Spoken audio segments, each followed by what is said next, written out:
What's up, y'all, and welcome to Second and 15, a Philadelphia Eagles fan podcast presented by Old City Sports Network, the best network for all your Philadelphia sports needs. This is your host, Michael Roscoe, and the Philadelphia Eagles fucking did it, y'all. They are your 2024 Super Bowl champions, bringing back the Lombardi Trophy to the city of brotherly love. We're going to recap that game and discuss the win, as well as talk about some Eagles news. So without wasting any more time, let's kick things off with a scoring recap of that Super Bowl victory. Starting in the first quarter, after a 26-yard passing catch from Jalen Hurts to Jahan Dotson was ruled short of the goal line after originally being ruled a touchdown. It's first and goal with under 6 minutes and 20 seconds left in the quarter, and a brotherly shove helps the Eagles get the first points of the game on the board. Eagles up 7-0. Going into the second quarter, after a bogus false start call on Eagles long snapper Rick Lovato,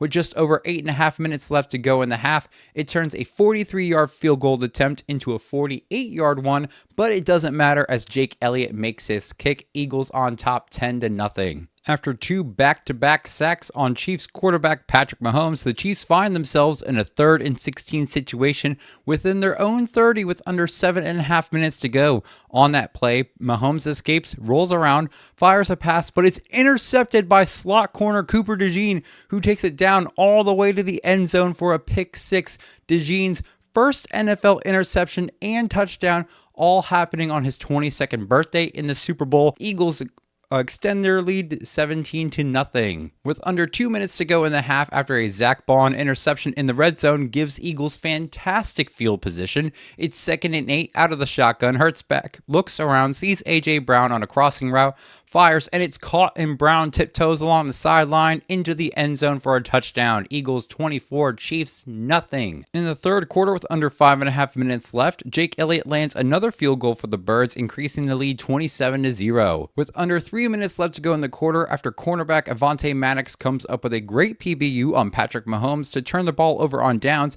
it's 1st and 10. Hurts steps back, looks deep, and absolutely launches it, and it's caught by Devontae Smith in the end zone for a touchdown. Eagles 34-0 over the Chiefs so far. With under a minute left in the game, after Patrick Mahomes and the Chiefs cross midfield for the first time in the game, it's 1st and 10 on the Eagles' 29-yard line. Mahomes rolls right under pressure from Brandon Graham, running towards the sideline, but throws across his body to find wide receiver Xavier Worthy in the end zone for a touchdown, the first of the game for the Chiefs.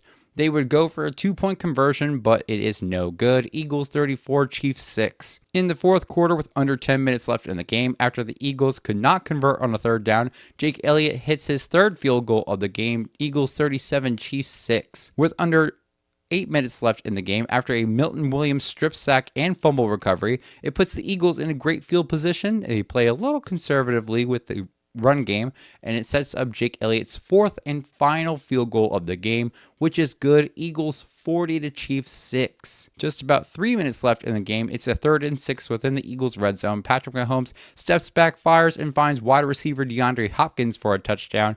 The Chiefs would successfully complete a 2-point conversion. Eagles 40, Chiefs 14. And with under 2 minutes left in the game, after the Eagles' backup offensive players don't convert on a 4th and 6, the Chiefs get the ball back against the backup defensive players for the Birds.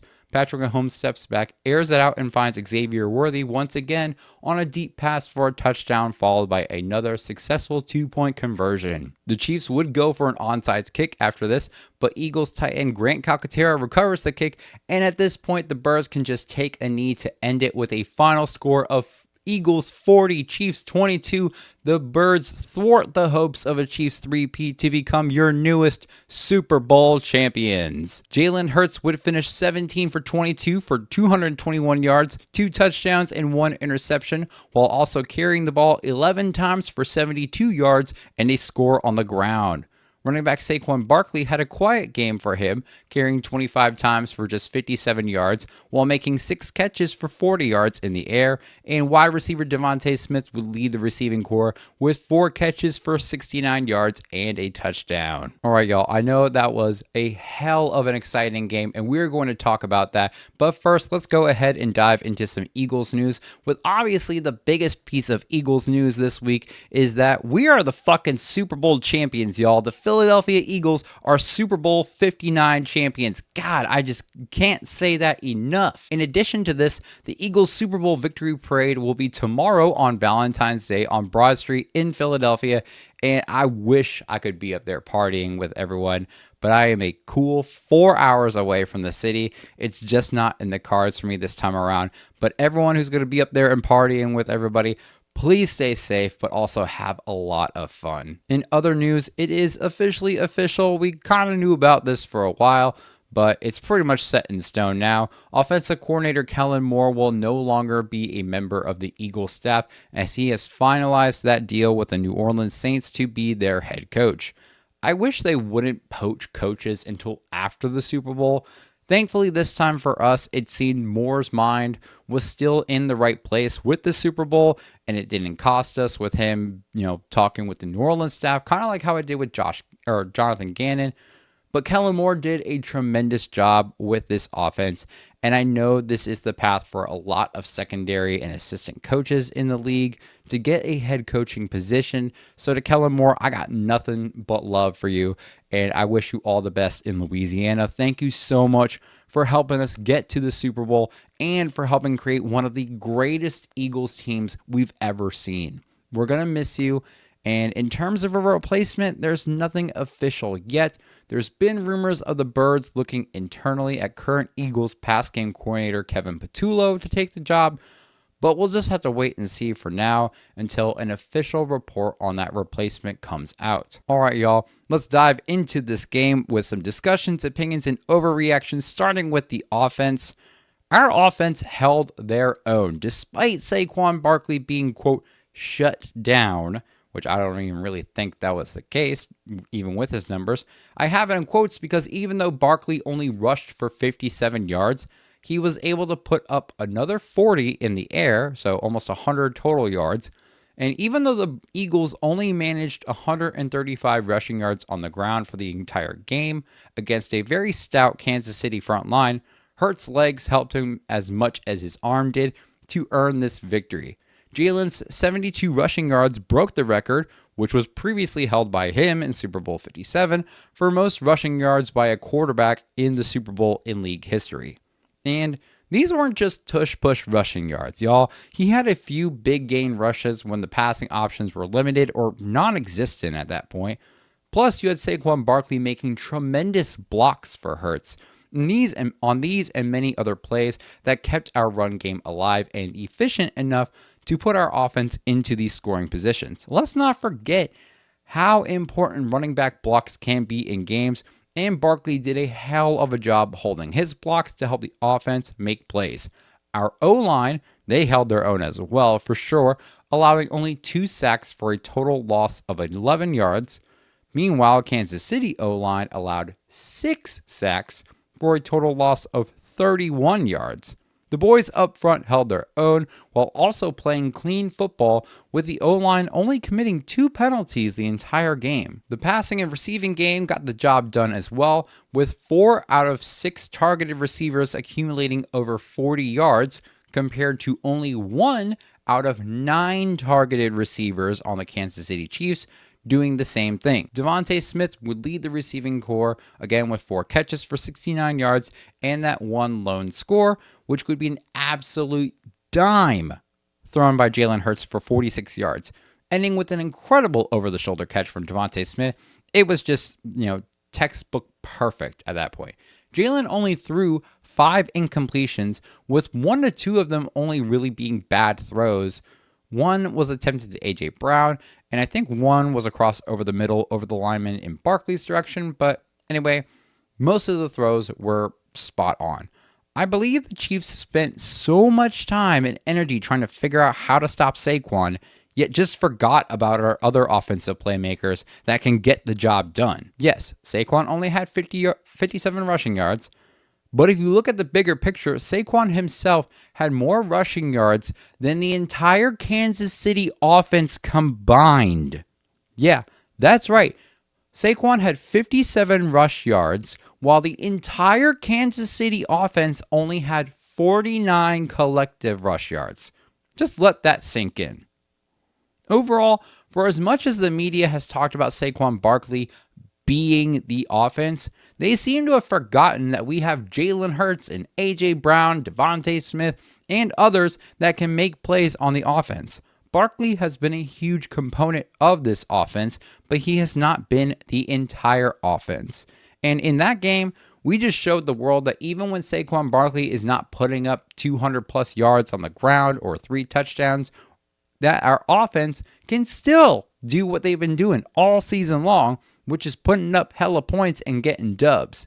An absolutely fantastic job by this Philadelphia offense. All right, moving on to the defense. As much as I love how Jalen Hurts and our offense played, I'd be fucking silly not to acknowledge the dominant ass-whooping performance this Philadelphia defense put up. Chiefs fans probably look at what Philly did to Pat Mahomes and that KC offense as a war crime. Let's start by talking about that front line for us. They sacked Patrick Mahomes a career-high 6 times while rushing no more than 4 players and blitzing an astounding 0 times. Yes, you heard that right. The Eagles rushed only 4 the entire game, had the second highest pressure rate in Super Bowl history with 53.3%, and did not blitz a single time.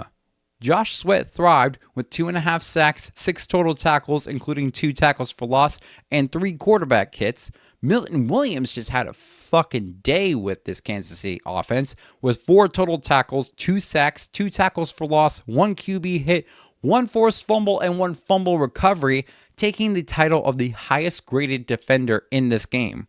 Williams was a superstar. Dude, he has been a low-key machine for the first couple of years on the team, and then he's just exploded in popularity and performance over these last 2 years. He'll be one to look out for in free agency, and hopefully the Eagles can do something to keep him around because I love the dude. I think he's fucking fantastic, and he needs to remain on this Philly football team. But overall, that D-line showed the world they're the best to do it and massacred that KC offensive line. For our linebackers, Zach Bond put on another theatrical performance with 7 total tackles, 1 pass deflection, 1 quarterback hit, and 1 diving interception to set up the Birds for another touchdown. Oren Burks, in relief of Nakobe Dean, performed well yet again with 5 total tackles, 3 of them being solo. Just absolutely amazing out of this linebacker core. Now, both Burks and Bond are set to hit free agency, and I know for Eagles fans like me, Bond is our number 1 target to keep in free agency. I do think we should somehow also try to keep Oren Burks because he's been phenomenal stepping up as a starter after primarily being a special teamer, but I'll dive more into free agency as we get closer to that time on another episode. Finally, let's talk about our DBs, especially the DB who was officially deemed the highest graded corner in the league, none other than Cooper DeJean, aka Cooper DeJean. He had 3 tackles, all solo, 1 pass deflection, and 1 interception return for a touchdown. A pick 6 on his fucking birthday in the Super Bowl is something out of a fairy tale. Here's a wild stat for DeJean, y'all. He has scored more touchdowns than he's allowed all season thanks to that pick 6. To not only not allow a single touchdown all year, but to score one as a rookie corner on the biggest stage in sports, This man is something special. Thank you, Washington, for trading with us, allowing us to draft a man who honestly was expected to be and should have been a first round pick, and we got him at pick 40. 40, y'all. DeJean was also very close to getting Super Bowl MVP as he led the fan voting category, which apparently accounts for a quarter of the MVP, deciding process, or whatever you want to call it, which I'll be honest, I didn't even know that was a thing, but it's a cool fact. As for the other DBs, they did a solid job as well, with Blankenship, Gardner-Johnson, and Mitchell all accumulating 3 tackles apiece. You had Darius Slay with 2 tackles, and our depth guys with Isaiah Rodgers and Avonte Maddox, each accumulating 1 solid pass breakup each. Overall, Vic Fangio took one of the worst defenses in football from the 2023 season and turned them into a Super Bowl winning force to be reckoned with. Between Josh Sweat's 2.5 sacks, Cooper DeJean's birthday pick 6, Zach Bond's touchdown-setting interception, Milton Williams' strip sack fumble recovery, and more, this Eagles defense did everything right and had one of the biggest turnarounds that I've ever seen in modern NFL history, and this will likely go down as one of the best defensive performances in a Super Bowl in league history. All right, before we go this week, I just want to say this about this team and this season. This season was one of the greatest Eagles seasons I've ever witnessed. We thought originally we were going to see a 2023 resurgence when the Birds went 2-2 going into their early bye week. I know a lot of people were freaking out. I was freaking out. We should have won against Atlanta. We're 1 drop away from 3-1. But hey, apparently everything happens for a reason. But since that bye week, they went 17-1, making it all the way to the big game and not only getting there, but winning it in a dominating fashion. I told my fiance maybe like 3-4 months ago that I had such a strong feeling that we could win the Super Bowl this year. And here we are now with Philadelphia making a complete 180 from the end of the 2023 season to take a second Lombardi trophy to the city of brotherly love. The journey that this team has been on has been nothing short of immaculate. And I just wish my grandfather was alive to have seen this game. But I know he's been watching with me all season. He was watching with me from above in this Super Bowl game. For us and Eagles fans worldwide, this will be a season we will always remember. Congratulations to the Super Bowl champion Philadelphia Eagles, y'all. All right, y'all, that is it for this week's episode. Thank you all for joining us. Don't forget to like, subscribe, or follow us on YouTube, X, Instagram, Facebook, and TikTok by searching at 2nd and 15 or by the full name 2nd and 15, a Philadelphia Eagles fan podcast. You can also find the audio for each and every single episode releasing Thursday mornings on Spotify, Apple Podcasts, Amazon Music, Player FM, or wherever you get your podcasts. This episode, 2nd and 15, and Old City Sports Network are sponsored by Righteous Felon Craft Jerky. Use our promo code OCSN for 15% off the best craft beef jerky around. Any orders over $50 will get free shipping. We are also brought to you by Warlord Beard Oil. Use promo code OLDSPORTS, that's old with an E at the end, sports, one word, all caps, at warlordbeardoil.com for 15% off your beard oils, washes, soaps, other products that you need for all your beard care needs. Orders over $75 will get free shipping. We're also brought to you by SeatGeek. Download the app and use our promo code Old City Sports Network, all one word, for $20 off your first purchase for your next concert, your next sporting event, whatever you're planning on going to see. Download SeatGeek and use our promo code today. We also got some local sponsors, including Robert Hancock Construction. If you're in the Philadelphia region and maybe, I don't know, people were partying crazy and your house got a little bit of damage, maybe you lost a piece of siding, maybe your roof or your deck needs fixing up, go ahead and call the #1 contractor in the area at 610-348 1066 and get a free estimate on your next home project today. We also have Decals by Aaron as one of our local sponsors for all your Delco products and merchandise. Your number one spot for everything Delco. Check out decalsbyaaron.com today. And finally, we have Iron and Steel Threads. Visit ironsteelthreads.com and use our promo code OldCity10 for 10% off the entire website, and a portion of the proceeds will go to youth hockey organizations. And don't also forget to go check out oldcitysports.com. Click the article tab if you want to read articles from the various shows, as well as that merchandise tab to get some awesome 2nd and 15 merchandise. Once again, thanks y'all for joining in. This is 2nd and 15, a Philadelphia Eagles fan podcast presented by Old City Sports Network. Even though the NFL season is officially over for now, that doesn't mean that we won't have any content to talk about. From the combine and free agency to the draft, OTAs, minicamps, and everything in between, we will continue to deliver content about the NFL and your Philadelphia Eagles. We'll see you all next week, and congrats once again to the Eagles, your 2024-2025 season Super Bowl champions, baby! Don't forget to stay fly like an eagle, and as always, go Birds!